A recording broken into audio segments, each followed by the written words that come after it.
Dear students, आज जो हम डिस्कस करने जा रहे हैं बहुत ही इम्पोर्टेंट टॉपिक है। एग्जामिनेशन में पूछा भी जाता है गॉस थ्योरम और उसके एप्लीकेशंस।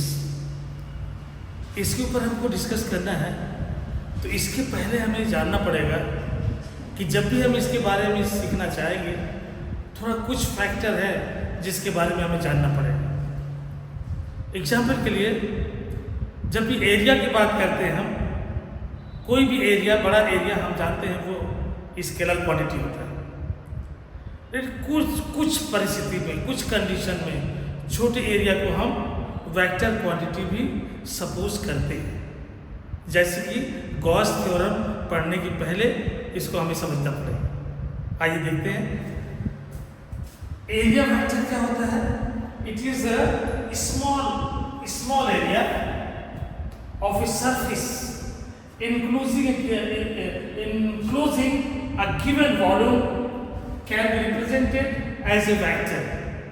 In general हमने क्या कहा, एरिया एक स्केलर क्वांटिटी है, लेकिन बहुत छोटा एरिया जो हम लेते हैं डिस्कस करने के लिए, जिसका थोड़ा वॉल्यूम भी हो, तो उसको हम क्या कहते हैं, एरिया वेक्टर कहते हैं।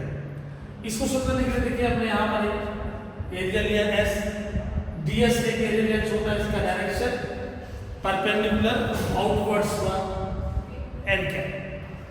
तो इसको अगर हम लिखना चाहें तो क्या लिख देंगे, इसको लिख सकते हैं ds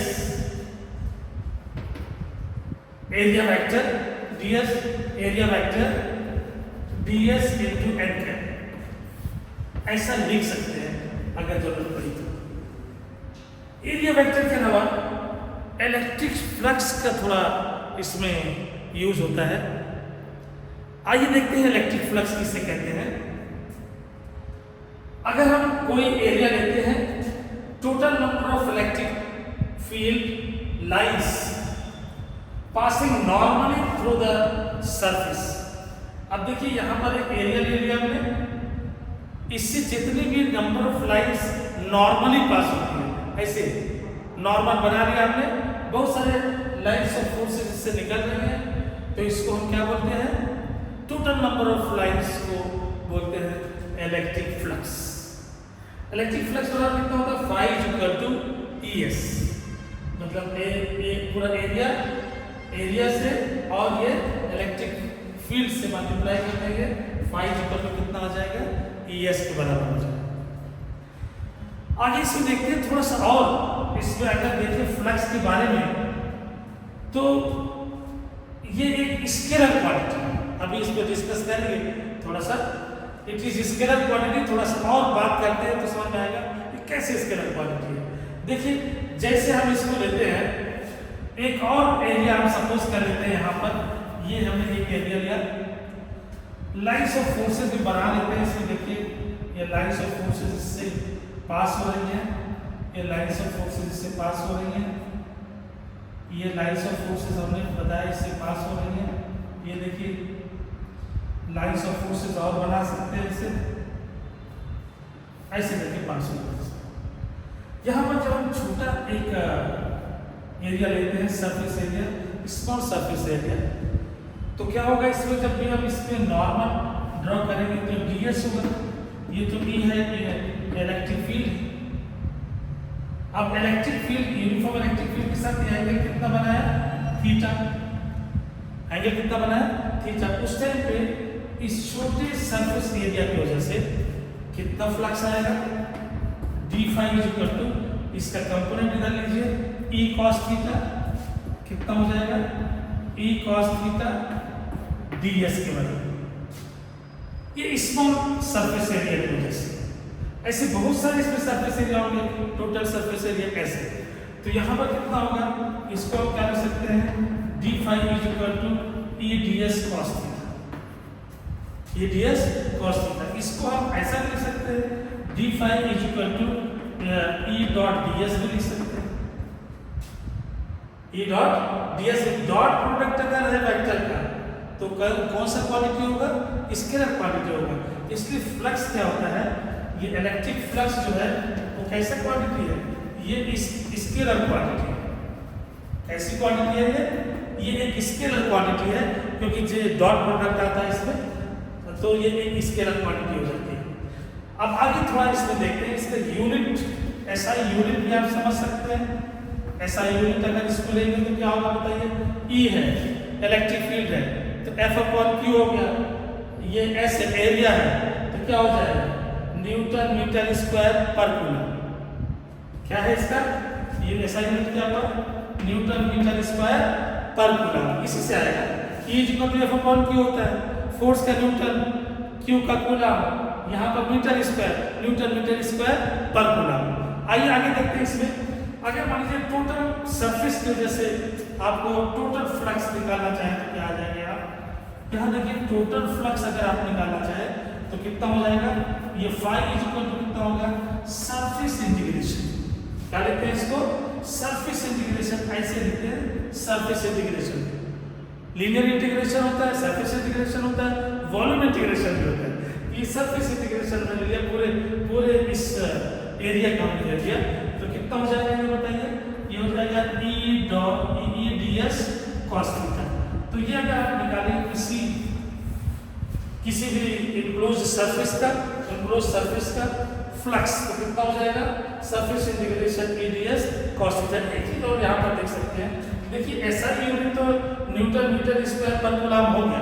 अगर इसका डायमेंशनल फार्मूला अगर हम निकालना चाहें, इस फाई का डायमेंशनल फार्मूला निकालना चाहें, तो देखिए cos थीटा तो होगा नहीं, सिर्फ E और S का ही होगा डायमेंशनल फार्मूला।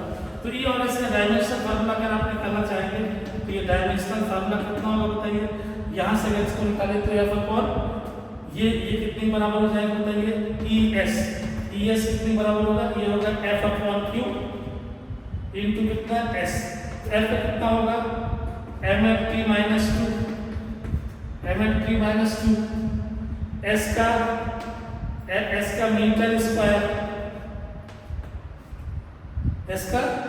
स्क्वायर, और यहाँ पर नीचे कितना हो जाएगा बताइए, L स्क्वायर, मतलब मीटर स्क्वायर का मतलब क्या होगा, ये L स्क्वायर हो गया। और फिर क्या होगा, Q यहाँ पर कितना हो जाएगा, ये 80 चार्ज का, हमने सबसे शुरू में 80 के बारे में समझाया था फर्स्ट वीडियो में। आइए इसको देखते हैं कितना हो जाएगा, ये हो जाएगा mn3 एक ऊपर जाएगा -3, a ऊपर जाएगा -1। तो ये इसका डायमेंशनल फार्मूला हो जाएगा इलेक्ट्रिक फ्लक्स। क्या हो जाएगा, डायमेंशनल फार्मूला हो जाएगा ये, और ये हमेशा एक स्केलर क्वांटिटी होता है, इसका यूज करेंगे हम गॉस थ्योरम। आइए देखते हैं डियर स्टूडेंट्स, आइए हम इस नए टॉपिक को समझते हैं। इसके पहले हमने एरिया वेक्टर के बारे में आपको बताया, साथ में हमने आपको इलेक्ट्रिक फ्लक्स के बारे में बताया, जिसका यहाँ पर थोड़ा यूज़ है, इसका उपयोग करते हैं यहाँ पर, इसलिए हमने बताया आपको। गॉस थ्योरम के बारे में थोड़ा समझने की कोशिश करते हैं कि गॉस थ्योरम क्या होता है।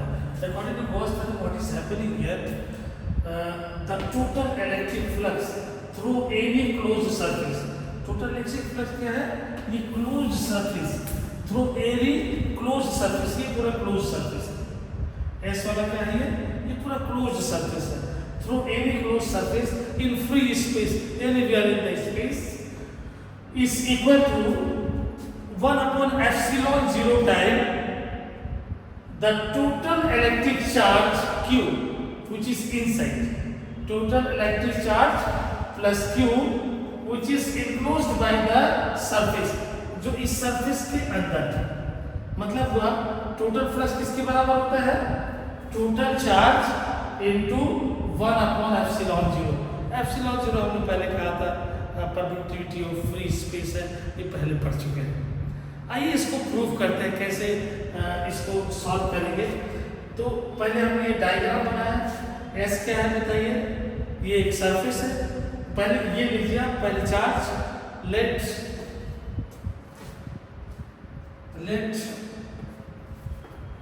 an isolated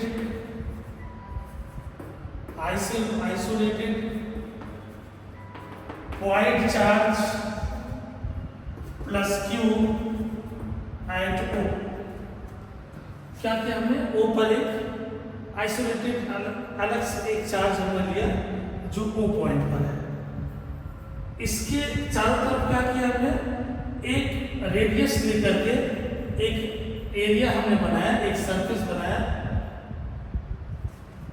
जो स्फेरिकल सरफेस है, और इसको हम बोलते हैं गॉसियन सरफेस। इसको क्या बोलते हैं? Gaussian surface. So we draw Gaussian surface taking radius r. So what we are doing? We draw Gaussian surface.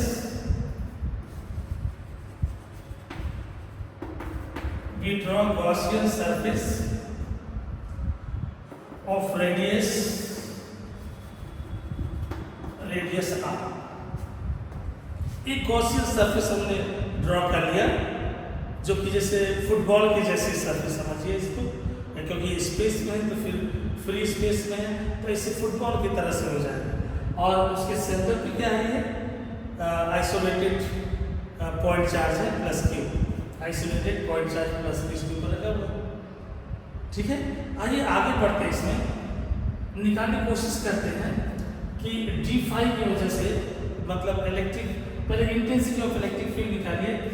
देखिए सारे डिस्टेंसेस बराबर है सरफेस में। आप ऐसे समझिए, सेंटर पे आप सेंटर पे हैं, सेंटर से एक फुटबॉल जैसा आप इमेजिनेशन करिए, सेंटर से हर सरफेस के पॉइंट की दूरी बराबर होगी। पॉइंट की दूरी क्या होगी? बराबर होगी। So electric field intensity at any point on the surface, electric field now electric field intensity at any point on the surface, at any point on the surface is equal to E is equal to 1/4 pi epsilon 0 Q upon r square. ये हम लोग पहले पढ़ चुके हैं, same equation हमने लगाया, किसी चार्ज की वजह से किसी पॉइंट पर इंटेंसिटी ऑफ इलेक्ट्रिक फील्ड या इलेक्ट्रिक फील्ड इंटेंसिटी कितना होता है? E is equal to 1/4 pi epsilon 0 Q upon r square. Now देखिए यहाँ पर एरिया एलिमेंट की वजह से कितना फ्लक्स होगा। अब क्या होता है एरिया, देखिए यहाँ से क्या हो रहा है, ये रेडियस है, रेडियस के तरफ क्या निकल रहा है? B, और जब इसका परपेंडिकुलर और ds खींचेंगे, ये ds है, इसका परपेंडिकुलर ड्रॉ करेंगे तो उसका भी डायरेक्शन E के डायरेक्शन में होगा, क्योंकि ये स्फेरिकल है। तो थीटा इज इक्वल टू कितना डिग्री मिला आपको? 0 डिग्री। सो एरिया एलिमेंट की वजह से, इस एरिया एलिमेंट की वजह से कितना फ्लक्स मिलेगा? Electric flux due to area element. तो क्या लिखेंगे? Electric flux due to ds या एरिया एलिमेंट जो आप कह सकते हैं, ड्यू टू ds या एरिया एलिमेंट जो आप कह सकते हैं। तो इससे क्या निकालेंगे? d5 is equal to E ds cos 0 degree, क्योंकि E और ds के बीच का एंगल क्या है? 0 डिग्री है, तो cos 0 1 होता है। देयरफॉर आपको क्या मिलेगा? d5 is equal to E ds, ये तो 1 हो गया, ये नंबर 2 आ गया। लेकिन होता क्या है, हम क्या निकालना चाहते हैं? निकालना चाहते हैं इस पूरे सरफेस की वजह से कितना फ्लक्स आएगा, इस पूरे सरफेस की वजह से। अब सरफेस की वजह से जब लेंगे तो होल सरफेस लेंगे, S लेंगे, therefore total flux due to this whole enclosed surface, therefore क्या करेंगे? टोटल फ्लक्स इलेक्ट्रिक फ्लक्स ले रहे हैं, total electric flux due to closed surface S,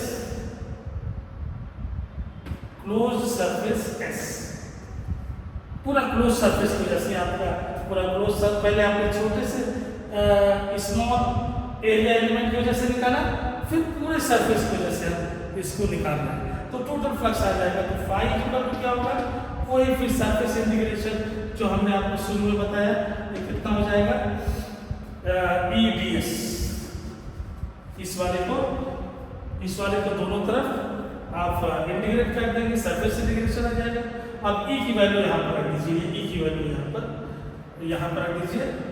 ई की वैल्यू रखेंगे कितना हो जाएगा, सरफेस इंटीग्रेशन कितना आएगा 1/4 pi epsilon 0 q upon r square ds, q upon r square ds। किसकी वैल्यू रखा हमने, e की वैल्यू रख दिया इक्वेशन नंबर 1 से।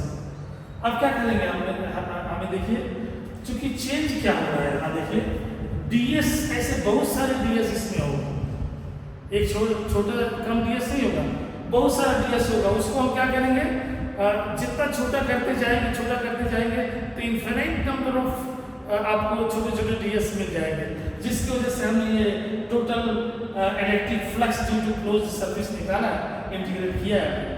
अब आपको क्या करना है कि ये सारे इसकी वजह से सिर्फ ds चेंज हो रहा है, तो ये पूरे कांस्टेंट हो जाएंगे, सब बाहर आ, मतलब ये चेंज नहीं हो रहा, इसको आप बाहर कर लीजिए।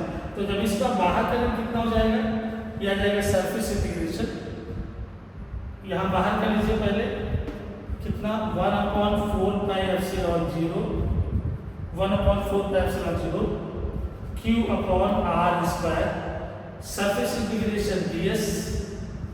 अब इस सरफेस इंटीग्रेशन ds मतलब जैसे ये समझ लीजिए एक फुटबॉल का आपको एरिया निकालना है, तो पूरा ये कितने के बराबर आएगा, देखिए ये कितना हो जाएगा 1/4 pi epsilon 0 1/4 pi epsilon 0 q upon r square into 4 पाई r स्क्वायर।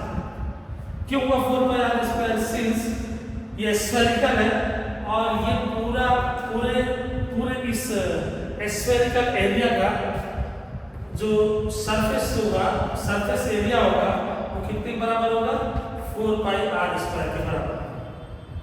तो उससे क्या होगा, ये 4 पाई से कैंसिल हो जाएगा, r स्क्वायर से r स्क्वायर कैंसिल हो जाएगा, तो हमें कितना मिलेगा, ये मिल जाएगा q अपॉन एप्सिलॉन 0। इसका मतलब therefore at last what we can write here, देखिए आखिर में हम लोग क्या लिख देंगे, फाई बराबर कितना हो जाएगा, फाई बराबर कितना आ जाएगा बताइए, फाई बराबर आया कितना, q अपॉन एप्सिलॉन 0।